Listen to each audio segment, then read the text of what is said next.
Olá, muito boa tarde. Está no ar mais um CPT na TV. Com muita alegria, a gente vem mais uma vez almoçar com você. Afinal de contas, todo sábado ao 12h30 nós temos um horário marcado aqui na Ubra TV com o CPT na TV, o melhor da rádio CPT, a rádio oficial da Igreja Evangélica Luterana do Brasil. E a gente convida você a acompanhar 24 horas por dia, muita música, devoção, mensagens, bate-papo, entrevistas sobre diversos assuntos para toda a família. Você ouve em radiocpt.com.br e assiste os nossos vídeos também em facebook.com/Rádio da IELB. E a gente quer abrir o cardápio desta semana, uma semana muito especial, a Semana Santa.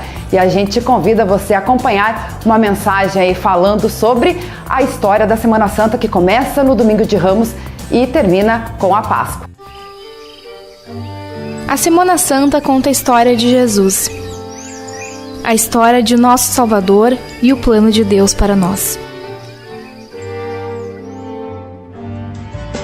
No Domingo de Ramos, multidões aclamam o Rei terreno. Ramos adornam os gritos de Hosana. A cor do altar é roxo, a cor dos reis.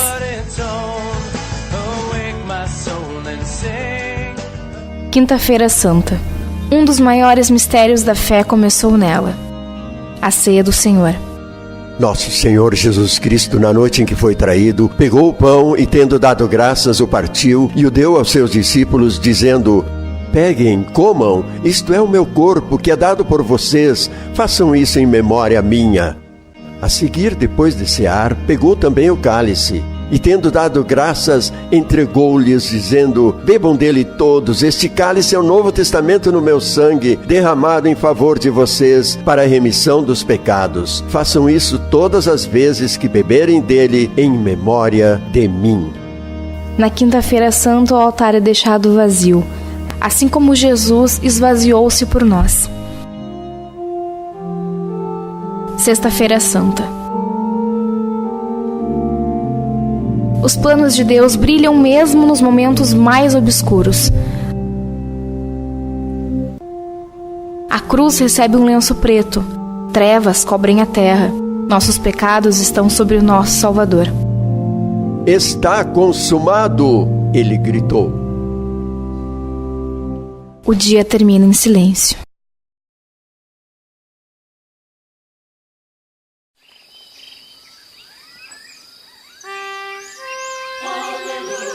Domingo de Páscoa. O domingo de Páscoa amanhece radiante, com cantos de júbilo e louvor. Aleluia! Cristo ressuscitou. Ele ressuscitou de fato. Aleluia! Nós celebramos a nova vida que temos em Cristo. Esse vídeo foi produzido pela CPH, a Concórdia Publishing House, nos Estados Unidos, e traduzido pela IELBcom, agência de comunicação da Igreja Evangélica Luterana do Brasil. Inclusive, você pode assisti-lo novamente acessando o portal da IELB, ielb.org.br.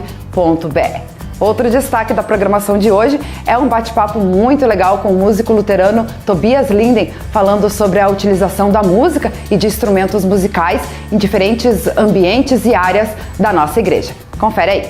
No meu estudo, assim, para essa oficina, né, eu não sou teólogo, né, obviamente, mas no meu estudo eu procurei muito material, tanto da nossa igreja como de outras igrejas também, outras denominações cristãs, para ver como é que eles tratam a música. Então, tem muitas denominações que utilizam as leis cerimoniais do Antigo Testamento como uma regra de como é que a música tem que ser.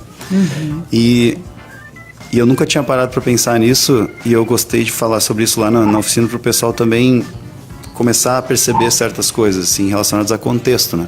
No momento que a gente pega uma leitura do Antigo Testamento e traz ela para hoje como uma verdade absoluta do que está escrito ali, somente naquele texto, a gente corre o risco de estar criando uma regra que não existe, né?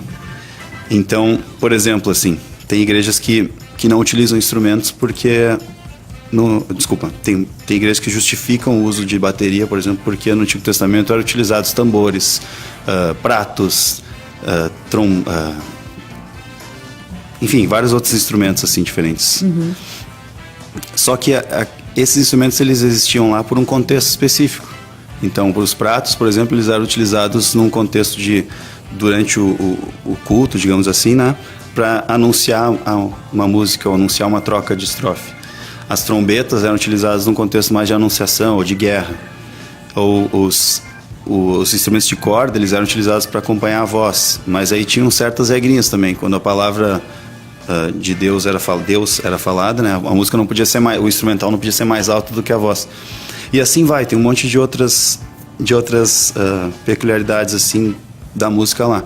Se a gente traz aquilo como uma regra para cá sem entender esse contexto, a gente fica completamente perdido, porque inclusive a música no Antigo Testamento a gente tem que entender que ela era uma música do Oriente Médio, né? Então a gente precisa, quem é músico aí vai saber o que é as escalas do Oriente Médio, né? As politonais, que muita gente não consegue reproduzir isso aqui no Ocidente, né? Então, se a gente levar ao pé da letra que a música tem que ser assim, a gente tem que reaprender o jeito que a gente toca um instrumento hoje, reaprender toda a nossa escala musical também. Então, é uma coisa simples, mas que se a gente não cuidar, a gente acaba criando regras que não existem. Na verdade, como eu comentei antes, é uma questão puramente cultural, né? Então, a música, ela tem um dos papéis que ela pode exercer num culto ou num congresso na vida das pessoas em geral, é a missão. E isso a gente consegue... A gente tem muitas iniciativas na igreja já desses cultos contemporâneos, que é uma forma de talvez mudar aquilo que a gente está acostumado do tradicional, tentando assim trazer pessoas que não estão muito ligadas a isso, né? Mas é sempre bom também falar que tem gente que a missão, ela não pode ser direcionada para um grupo de pessoas apenas, né? Então, geralmente a gente pensa em música com bateria como música missionária, mas às vezes não quer dizer. Às vezes uma música de órgão de tubos, ela é tão missionária quanto uma música de banda, né? Então é importante a gente conhecer o contexto, assim. Hoje a gente vive numa correria tão grande do dia a dia que às vezes o que a gente quer é entrar na igreja e não ter aquele ambiente frenético, aquela loucurada toda, assim. Quero uma coisa mais tranquila, que eu consiga ficar mais em paz. Então, por isso que, assim, a música como missão, eu acho, assim, é uma das coisas que o Herdeiros, por exemplo, que é a banda aqui de Porto Alegre que eu toco, a gente sempre buscou em relação ao estilo, à letra. Então, mas a gente entende que, às vezes, não é, por exemplo, o Herdeiros, por exemplo, não toca do mesmo jeito que ele toca num show, as músicas, num culto tradicional, porque não cabe algumas coisas ali. Não é que não cabe por ser errado, mas não cabe porque naquele contexto, pelas pessoas que estão ali, não vai agregar muita coisa, né? Então ela funciona em certos... O importante então seria conhecer o público, conhecer o ambiente para saber como, mesmo que seja uma banda de rock, né, como vocês Herdeiros né, vai poder tocar num culto e vai poder tocar num congresso ou fazer um show, uma apresentação, um show como vocês fizeram, né, do Music Mais, né? O Mais. Mais Music, para, enfim, tem que ser estudado isso aí e adequado. Sim, os pastores do São Salvos, inclusive, falam sobre isso na entrevista que eles deram para a rádio lá no congresso, né? Quando eles começaram. E até mandar um abraço para eles aqui, que eu sou fãzaço da banda. E eles entendem isso, né? Melhor do que eu, né? Que em alguns lugares que eles iam tocar, eles entendiam que não ia ser saudável tocar do jeito que eles estão acostumados a tocar em um show, em um congresso, né? Porque aquilo não ia, como eu falei antes, não ia agregar ao culto, assim, ia só talvez escandalizar algumas pessoas. E nós, como músicos, a gente tem um papel muito grande de não fazer isso, não escandalizar ninguém, né? Mas, ao mesmo tempo, né? A música bem executada, bem tocada, com ordem, com os volumes bem adequados, com a dinâmica certa, com muito estudo, com afinação. E aqui eu posso listar mais um monte de coisas que a gente precisa se preocupar como músicos. A música de qualidade, ela também atrai pessoas. Então, esse também eu vejo como uma música missionária. Por mais que ela seja tocada num órgão de tubos ou só num violão, ela precisa ser muito bem executada e muito bem estudada e muito bem treinada e cantada e tudo mais. Porque isso... Um ambiente agradável, uma música agradável vai também cativar as pessoas a voltarem ali. Se a música é ruim ou é mal executada, o instrumento está desafinado, se a pessoa é musical, se ela gosta de música, é muito difícil que ela se sinta bem, porque quem já ouviu um violão desafinado no culto sabe que aquilo às vezes começa a chamar mais atenção do que o que está sendo falado. E aí quando tu vê, tu tá já descontente com aquele instrumento, né? E tu não consegue mais prestar atenção na música. Então acho que a música missionária é um caminho também longo, assim, que a gente pode ficar um tempão conversando só sobre isso, né? E o Revista CPT vai ao ar de segunda a sexta-feira, às 10h30 da manhã, em radiocpt.com.br. Agora a gente convida você também a acompanhar uma entrevista muito legal, falando aí sobre uma abordagem de acolhimento a pessoas com necessidades especiais. Eu queria, queridos amigos, destacar alguns versículos desse texto que a Irena leu. No primeiro trecho, no versículo 12, Jesus diz assim: quando você der um almoço ou um jantar, não convide os seus amigos, nem os seus irmãos, nem os seus parentes, nem os seus vizinhos ricos, porque certamente eles também convidarão você e pagarão a gentileza que você fez. Mas quando você der uma festa, convide os pobres, os aleijados, os coxos e os cegos, e você será abençoado, pois eles não poderão pagar o que você fez, mas Deus lhe pagará no dia em que as pessoas... Mas Deus lhe pagará no dia em que as pessoas que fazem o bem ressuscitarem, né? E no segundo texto, então, Jesus diz na parábola, né, através da parábola: vá depressa pelas ruas e pelos becos da cidade e traga os pobres, os aleijados, os cegos e os coxos. Interessante essa sequência de textos de Jesus, onde ele não está pregando salvação por obras, né?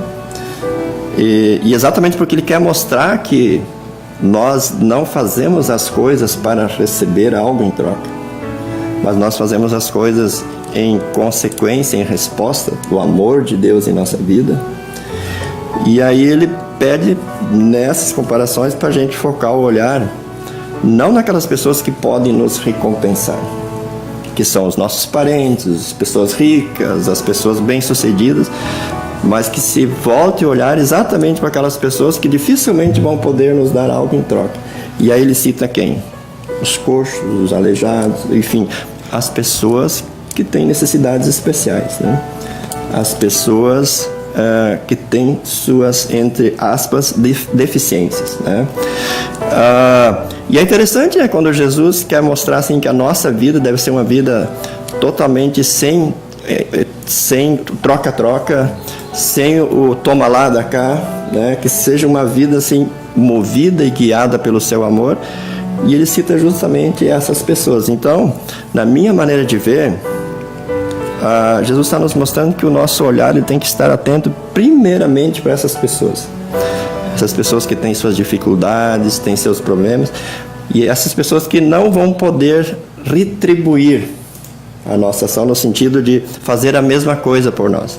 Eu faço o bem para ela e ela vai fazer o bem para mim, né? Eu dou uma carona para ela hoje e ela vai me dar uma carona amanhã, né? Eu empresto um dinheiro para ela hoje e ela vai me emprestar um dinheiro amanhã, né? São pessoas que normalmente, por causa da sua deficiência, por causa da sua necessidade especial, normalmente são pessoas que não têm lá grandes recursos financeiros, talvez nem grandes recursos em termos de dons, de habilidades, né? Mas que são as pessoas assim, que Jesus coloca como as primeiras alvos, né, do nosso amor, do nosso olhar. De um olhar assim, desinteressado no sentido de querer algo em troca, de um amor incondicional, dentro da linguagem que nós temos muito usado desde a congressão da Gelb, né? São as primeiras pessoas, né, os primeiros alvos de um amor desinteressado, né? Então, se Jesus coloca uma prioridade, né, nas nossas relações, ele então coloca a prioridade para essas pessoas. E o que na prática muitas vezes é o contrário, né? Sim. A gente tem um olhar muito, muito atento para as pessoas que a gente considera lindas, que a gente considera bem-sucedidas, né? Que a gente considera famosas e assim por diante, né? E quando Jesus, na verdade, olhe para essas pessoas, volte seu olhar para essas pessoas, convide essas pessoas, né? Convide essas pessoas para jantar na sua casa, convide essas pessoas para o seu banquete, né? Então, Irena, fica à vontade para falar também, mas eu acho que esse texto fundamenta muito bem, né, a vontade de Deus para com as pessoas que têm alguma deficiência. A vontade de Deus para as pessoas que são portadoras de alguma deficiência, de alguma necessidade especial, né? E o interessante é que essas pessoas, elas possuem certos tipos de dificuldade, mas chegar nelas não deveria ser uma dificuldade. Dentro dos estudos de acessibilidade que nós temos, nós usamos o termo pessoas ditas normais para as pessoas que não possuem algum tipo de deficiência, e PCD, pessoas com deficiência. E pode ser deficiência quanto a física, quanto a mental.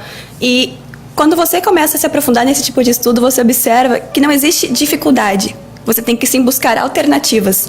E muitas vezes, dentro do nosso comodismo, a gente começa a ver como se fosse algo difícil, algo que é bem simples, você chegar e conversar com alguém com deficiência. Você talvez aprendeu uma linguagem, como nós vamos falar com o professor Rafael, que aprendeu e faz com maestria a linguagem de sinais com as pessoas surdas, ou até mesmo conversar com pessoas cegas. Não é porque elas não enxergam que elas não escutam e que elas não precisam dessa mensagem também.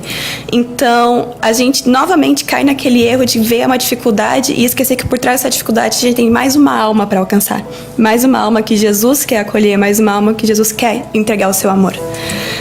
Essa entrevista fez parte da série Acolhendo, apresentada pela vice-presidente de missão da GELB, da Juventude Evangélica Luterana do Brasil, Erena Schiller, apresentado dentro do programa IELB em Ação, com o vice-presidente de expansão missionária, pastor Geraldo Schiller, que vai ao ar toda quinta-feira, às 2h da tarde, em radiocpt.com.br.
Esse é um dos vídeos do projeto Toda IELB Canta, que você pode conferir acessando o canal no YouTube, youtube.com/Toda IELB Canta, e conferir diversos vídeos de hinos executados por luteranos de todo o Brasil e também do exterior.